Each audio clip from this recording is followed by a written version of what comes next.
যখন কোনো বান্দা সূরা ফাতিহার একটা করে আয়াত বলে আলহামদুলিল্লাহি রাব্বিল আলামিন, সঙ্গে সঙ্গে আল্লাহ জবাব দিয়ে বলেন হামিদানি আবদি, বান্দা তুই আমার প্রশংসা করলি। আর রহমানির রহিম যখন বলে আল্লাহ বলেন আসনা আলাইয়া আবদি। মালিক ইয়াউমিদ্দিন যখন বলে আল্লাহ বলেন মাজ্জাদানি আবদি। এরপরে যখন বলে ইয়াকা না'বুদু ওয়া ইয়াকা নাস্তাঈন পর্যন্ত যখন বলে আল্লাহ বলেন বান্দারে তুই আমার কাছে কি চাস, প্রাণ খুলে চা রে বান্দা।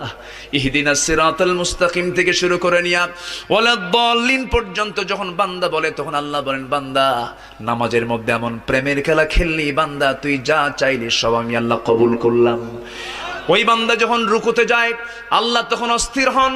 ওই বান্দা যখন সিজদায় যাওয়ার জন্য প্রস্তুতি নাই, সমস্ত ফেরেশতাকে ডাক দিয়ে বলেন ও ফেরেশতারা, এই বান্দাগুলো আমাকে দেখলো না, রাসূলকে দেখলো না, কোরআনকে দেখে হাদিসকে বিশ্বাস করে আমাকে খুশি করার জন্য তার সবচেয়ে সম্মানজনক